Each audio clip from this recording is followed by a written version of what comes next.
곧 예배가 시작됩니다. 온라인으로 하나님께 드리는 예배에 정성을 다해 임해 주시기 바랍니다. 온 가족이 함께 모여 거룩하게 예배를 드립니다. 부모가 아이들의 훌륭한 영적 교사 역할을 하시길 바랍니다. 단정한 복장으로 예배를 드립니다. 성경책을 지참합니다. 예배 10분 전부터 예배 준비를 완료하고 기도합니다. 올바른 자세로 모든 순서에 정성을 다해 참여합니다. 핸드폰보다는 TV나 컴퓨터 모니터로 예배를 드립니다. 예배에 집중하여 하나님의 은혜를 기대합니다. 헌금은 정성껏 준비해서 우편으로 보내시거나 직접 교회 사무실 헌금함에 봉헌합니다. 주 예수 내 맘에 주 예수 내 맘에 들어와 계시는 변하여 새 사람 되고 내가 늘 바라던 참빛을 찾음도 주 예수 내 맘에 오신 주 예수 내 맘에 오신 주 예수 내 맘에 내 맘에 기쁨이 넘침을 주 예수 내 맘에 오시 주 예수 내 맘에 들어와 계시는 망령들 행실을 끊고 머리털보다 더 많던 내 죄가 눈보다 더 희어졌네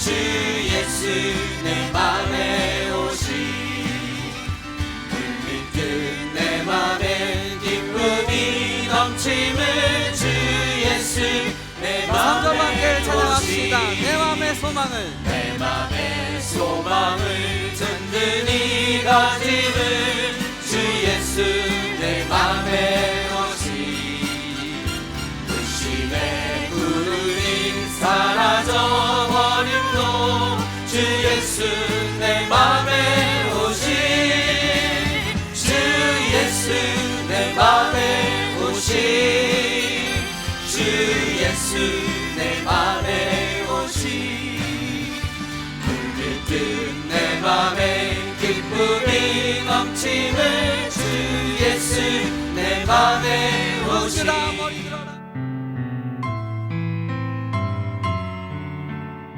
주님, 오늘 첫 시간을 주님께 드리며 찬양과 경배를 올려드립니다. 홀로 영광 받으시옵소서. 주님, 누구랄 것도 없이 주님의 모든 백성들이 피할 곳도 없는 이 코로나 광야를 지나가고 있습니다. 어차피 지나가야 할 광야라면 이해하지 못하고 받아들이기 힘들지라도 담대히 순종을 가슴에 품고 묵묵히 걸어가게 하시고 어차피 지어야 할 멍에라면 함께 하시는 주님을 신뢰하며 다시 되돌려 주신다는 주님의 약속을 붙잡고 견디게 하여 주옵소서. 그리하여 주님께서 약속하신 그 날이 오면 저희가 줄이지도 않았고 의복이 헤어지지도 않았으며 그 시간을 통하여 오히려 저희를 낮추어 주시는 은혜를 입었으며 오직 말씀으로 살아내었음을 고백하게 하옵소서. 주님께서 만드신 모든 것들이 정결의 시간을 가지고 있습니다. 이 시간 어미조 전도사님을 통하여 선포되는 말씀으로 이 땅이 회복되듯이 저희들 모든 심령들도 회개함으로 회복되기를 간절히 원합니다. 죄로 죽을 수밖에 없는 저희의 손을 잡아주시는 주님, 주님을 붙잡고 있는 저희의 손에 힘이 점점 약해질지라도 더욱더 힘을 주시며 끝까지 저희 손을 놓지 않으시는 주님의 사랑에 감사드리옵고 예수님의 이름으로 기도드립니다. 아멘.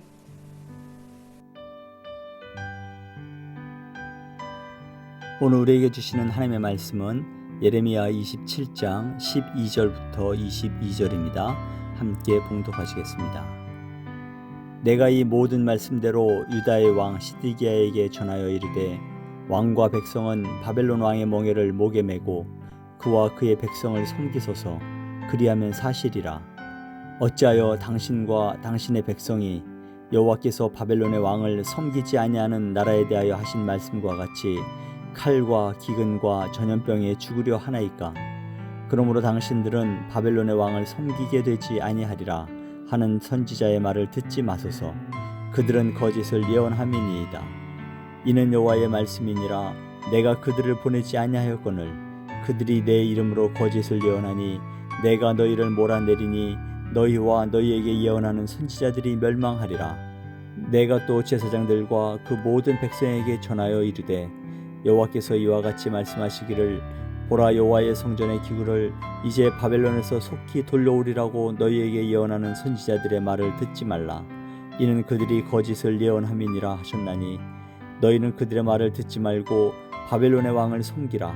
그리하면 살리라. 어찌하여 이 성을 황무지가 되게 하려느냐.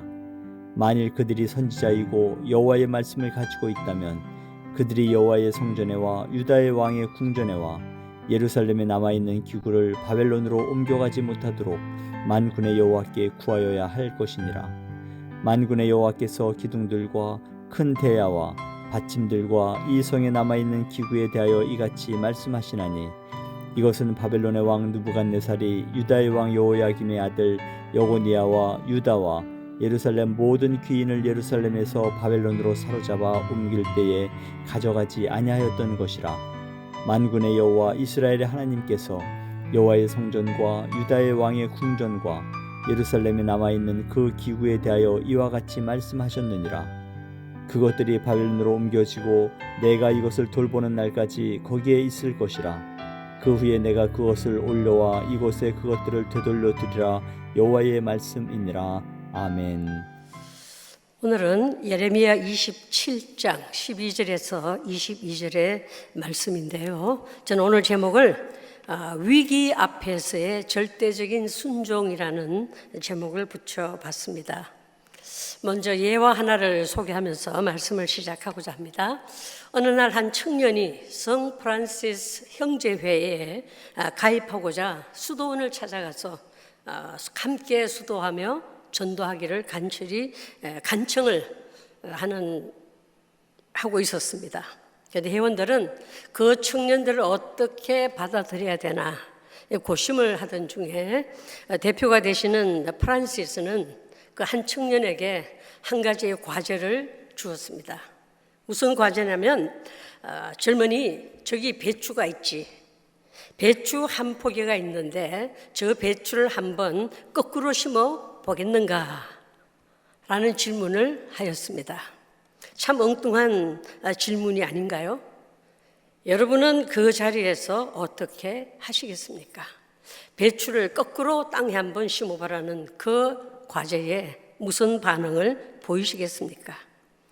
프란시스가 이 엉뚱한 과제를 준 이유가 있는데 그 이유는 청년이 상식에도 어긋나고 자신의 생각에도 합하지 않는 그 요구를 할지라도 영적인 스승의 지시에 그대로 순종하는 자질이 있는가 없는가를 알아보기 위해서였다고 합니다. 예수님의 가장 중요한 가치관도 하나님 아버지의 뜻에 절대적으로 순종하는 것이었습니다.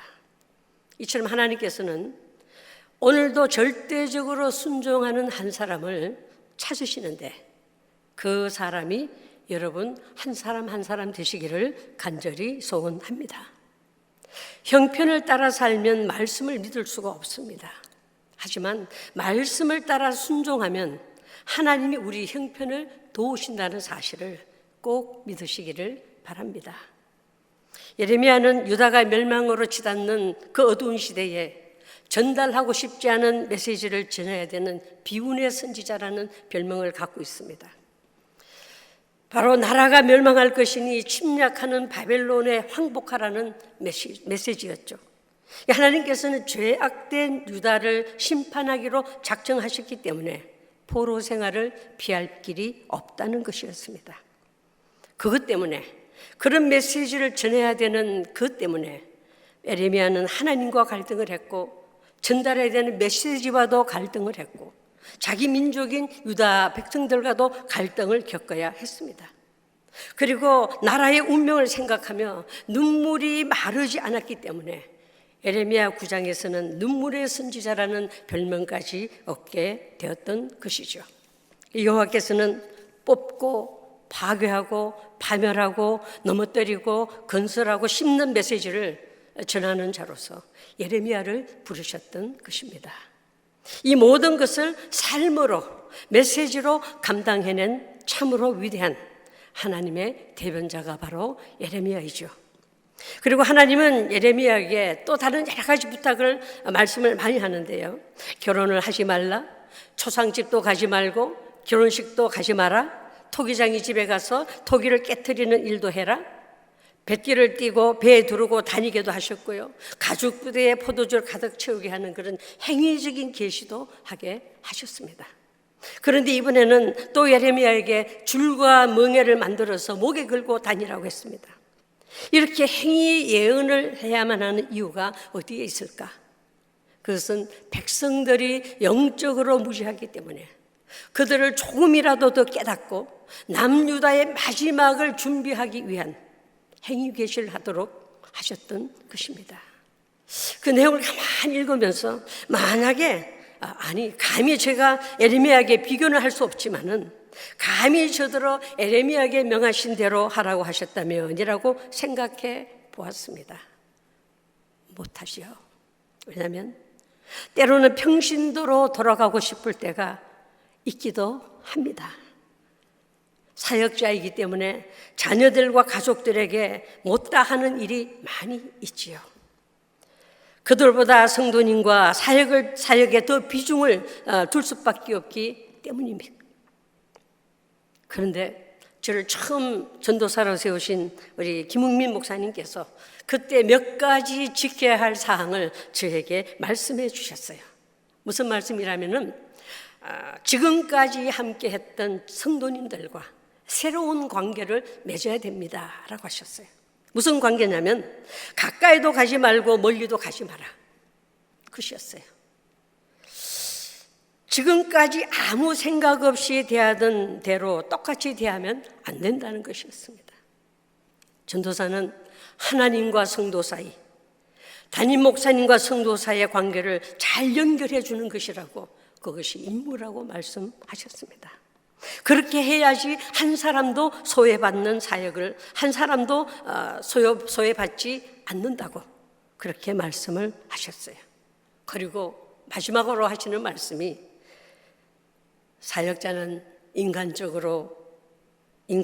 측면에서는, 인간적인 생각에서는 외로워야 한다는 것이었습니다.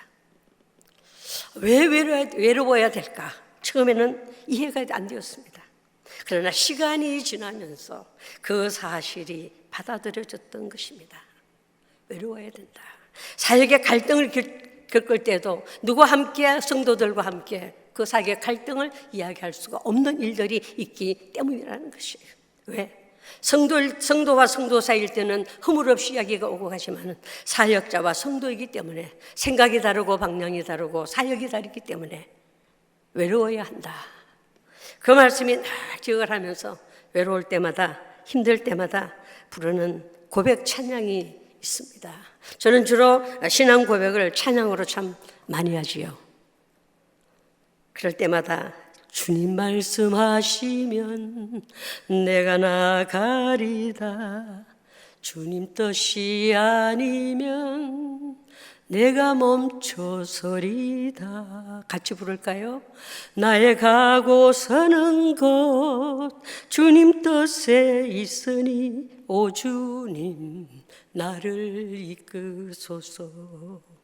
뜻하신 그곳에 나 있기 원합니다. 이끄시는 대로 순종하며 살리니 연약한 내 영혼 통하여 일하소서. 주님 나라와 그 뜻을 위하여 오 주님 나를 이끄소서. 이 찬양의 고백이 어디 저만의 고백이겠습니까? 성도님 여러분들의 고백이 될 줄도 믿습니다. 오늘 예레미야 27장 어제 읽은 1절에서 11절은 바벨론 왕 느부갓네살을 섬기지 않으면 끝내 멸망하고 말 거라는 예언을 하죠. 이것은 불안 가운데 떨고 있던 유다의 기득권들에게는 너무나도 도발적이고 위험한 선언이기 때문에 그는 온갖 위협에 시달려야 했습니다. 이유는 바벨론에 저항하여 싸우려는 반바벨론 동맹을 깨고 하나님의 명령대로 바벨론 느부갓네살의 멍에를 매게 하는 것이기 때문입니다.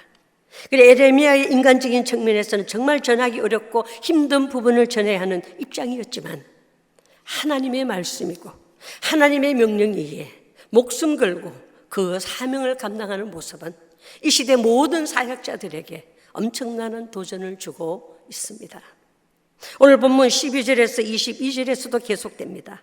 시드기야 왕에게 뭐라고 합니까? 먼저 바벨론 왕의 멍에를 매라. 그리고 그 백성을 섬기라 그리하면 살 것이다 라고 강하게 권면합니다.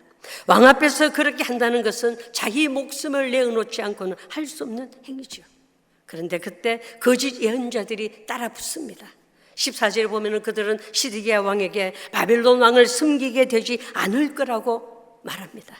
이것은 예레미야가 전한 하나님의 뜻과 전혀 완전히 다른 예언을 하고 있는 것이었습니다. 이에 예레미야는 그들이 거짓 예언을 한다고 단호하게 선언합니다. 그 이유는 분명합니다. 15절에서 밝히고 있어요. 여호와께서 내가 그들을 보내지 않았다고 하시는 말씀을 절대적으로 예레미야는 믿고 있었기 때문입니다. 그리고 16절에 보면은 거짓 선지자들은 바벨론에 빼앗긴 성전 기구들이 속히 돌아오리라고 예언하면서 제사장들과 백성들을 선동합니다. 반바벨론 동맹을 추진하는 상황에서 예배를 잃어버린 그들이 예배 기구를 되찾게 된다는 것이 듣기 좋은 예언인 것은 분명하지요. 그러나 지금 이 상황에서는 성전 기구를 되찾아서 예배 드리는 것보다 하나님의 말씀에 순종하는 것이 더 절실하다는 상황이라는 것을 예레미야는 알고 있었던 것입니다. 성전 기구는 하나님의 때가 되면 하나님이 돌아오게 하실 것을 믿었던 것이지요. 그러면서 예레미야는 빼앗긴 성전 기구를 되찾아오는 대신에 이제 얼마 안 남은 물건들이 더 이상 뺏기지 않도록 해달라고 그들이 호소해야 된다고 명령을 하고 있습니다. 여러분, 이 사실을 통해서 분명히 깨닫는 것은 거짓 예언의 속성이 드러나고 있는 것이죠. 거짓 예언의 속성이 뭐냐면 바로 고통의 즉각적인 해결이라는 것이죠. 일시적인 고통을 줄여주는 진통제 역할이라는 것이죠. 바벨론의 힘은 점점 강해져 갔고 심지어 이미 예루살렘 성전 기구를 강탈하는 수모를 겪었음에도 그 모든 위기와 어려움이 금세 사라질 것이라는 거짓 선지자들은 떠들고 다니면서 왕과 백성이 듣기 좋은 말만 전하는 것이었습니다. 그런데 문제는 그런 거짓 선지자가 선동하는 그 말을 듣고 싶은 사람들이 있다는 사실이라는 것이죠. 거짓 선지자들은 하나님 말씀보다 다른 기준을 더 따르도록 현혹하는 특기가 있다는 것 잊지 말아야 합니다. 반면에 예레미야는 어떻습니까? 예레미야는 고통과 함께하는 길을 찾아갑니다. 바벨론에 의해서 유다가 무너지는 것이 하나님의 굳건한 뜻임을 분명히 깨닫고 나라가 무너지는 고통을 부정하지 말고 그 아픔을 끌어안은 채 살 길을 모색해 나가고 있는 예레미야입니다. 이유는 고난에 담긴 하나님의 기쁜 뜻을 신뢰하였기 때문이지요. 오늘날도 거짓 예언자들을 조심해야 합니다. 고통의 손쉬운 해결책만을 말하는 사람들을 주의해야 합니다. 단번에 고난을 해결하는 법을 제시하는 이들을 경계해야 합니다. 고통의 현실과 고난의 승리를 무시한 채 무책임하게 해결만을 구하는 것은 우리로 하여금 하나님의 마음에서 멀어지게 한다는 사실을 잊지 마시기를 간절히 소원합니다. 그래서 오늘 본문에서 놓치지 말아야 될 소중한 진리가 본문 22절에 있습니다. 22절을 보면은요, 그것들이 바벨론으로 옮겨지고 내가 이것을 돌보는 날까지 거기에 있을 것이니라. 그 후에 내가 그것을 올려와 이곳에 그것들을 되돌려 두리라. 여호와의 말씀이니라. 무슨 진리입니까? 지난날 빼앗긴 성전기구들이 당장 예루살렘으로 돌아오지는 못하지만 주님께서 그것들을 돌보고 계신다는 말씀입니다. 그리고 하나님의 때에 하나님의 방법으로 반드시 그 모든 기구들을 되돌려 두겠다고 약속을 하셨던 것이죠. 후일에 70년이 지나 페르시아의 황제 고레스 왕을 통해서 그 약속은 이루어졌던 것입니다. 피할 수 없는 고난이었지만 결코 영원하지 않다는 것과 고통에는 반드시 하나님의 놀라운 은혜가 담겨 있다는 진리를 깨닫게 합니다. 여러분, 로마서 8장 18절 기억나시죠? 아시는 분 함께 외워볼까요? 생각건대 현재의 고난은 장차 우리에게 나타날 영광과는 좋게 비교할 수 없도다. 아멘이시죠? 저는 이 구절이 한때 저를 고난 한가운데서 소망을 가지게 한 생명의 말씀이었던 것입니다. 현재의 고난은 장차 우리에게 나타날 영광과 좋게 비교할 수 없도다. 구약 성경의 신앙은 바벨론 포로기를 기준으로 해서 완전히 달라집니다. 그 전까지는 하나님을 법궤 위에만 계시는 유대 민족만의 신으로 여겼던 이스라엘은 포로 생활을 거치면서 온 세상에 거하시는 모든 민족의 하나님으로 고백하게 되었다는 것입니다. 엄청난 큰 고난이 그들의 신앙을 더욱 위대하게 만들었다는 사실입니다. 이것 또한 십자가와 부활신앙과도 일치하지요. 예수님께서는 세상의 악을 속 시원한 방법으로 단번에 쓸어내리지 않으셨다는 것입니다. 참 사람이신 주님께서는 이 땅의 고통들과 직접 부대끼면서 몸소 짓밟히셨고 그 결과 십자가에서 죽임을 당하셨습니다. 하지만 그 십자가가 마침내 부활의 생명과 희망을 안겨주었음을 우리는 믿습니다. 이것이 바로 예레미야가 외친 복음의 핵심이자 우리가 고백하는 신앙의 절정입니다. 따라서 누군가 희생이 없는 영광을 말한다면, 절망을 그치지 않는 희망을 전한다면, 죽음과 마주하지 않는 생명을 외친다면 그것은 거짓 예언자요 거짓 복음임을 믿으시기 바랍니다. 오늘날 우리가 겪고 있는 코로나 바이러스 문제, 정말 심각한 것은 사실입니다. 이 문제를 두고 여러 분야에서 여러 사람들이 나름대로 해석하고 예언하고 전하고 있습니다. 때로는 귀가 솔깃할 정도로 듣는 사람들의 마음을 잡는 말들도 많이 합니다. 왜 하나님은 이런 상황을 보고만 계실까? 하나님은 우리를 외면하는 것일까? 무엇하고 계시는 것일까? 이런 질문에 저는 아니라고 믿습니다.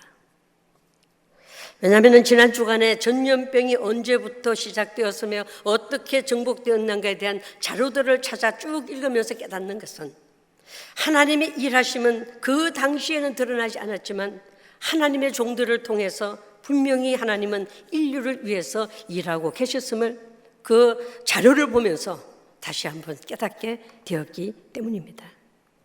여러분, 코로나 바이러스 사태로 인해서 잃어버린 직장, 잃어버린 시간, 물질, 건강 때문에 좌절할 것이 아니라 상황을 보면은 좌절할 수밖에 없는 때이지만은 오히려 하나님을 더 신뢰하고 붙드는 여러분의 신앙 성숙의 전승기로 만들어갈 수 있기를 간절히 소원합니다.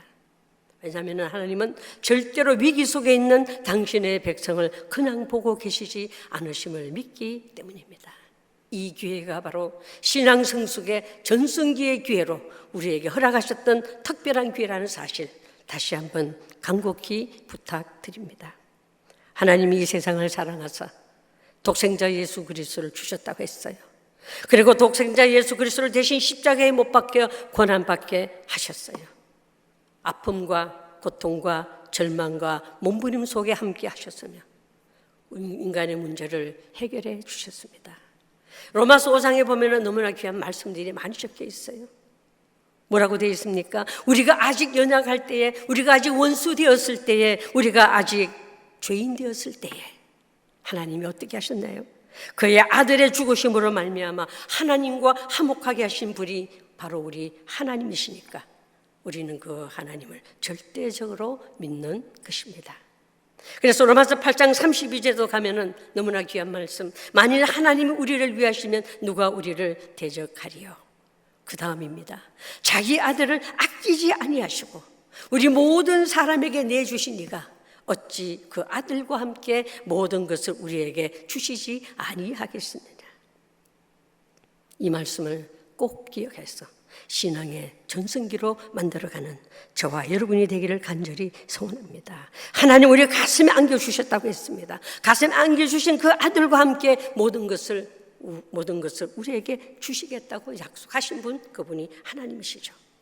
여러분, 하나님을 안다는 것은 그분을 있는 대로 그대로 받아들인다는 의미인데 하나님의 말씀이나 하나님이 일하는 방식과 하나님의 뜻을 전적으로 신뢰하는 길만이 위기를 극복해 나가는 최선책인 줄 믿으시면서 그 어떠한 절망의 순간에도 말씀과 진리의 길을 따라 걸어가는 저와 여러분 모두가 되시기를 간절히 소원합니다. 현재 처한 위기 앞에서 형편을 따라 살 것인가, 믿음을 따라 살 것인가, 자신에게 물어볼 수 있기를 간절히 소원합니다. 이런 위기 앞에서의 절대적인 순종의 고백, 저는 말씀을 따라 믿음을 따라 살겠습니다라고 담대히 고백할 수 있는 저와 여러분 모두가 되시기를 간절히 소망합니다.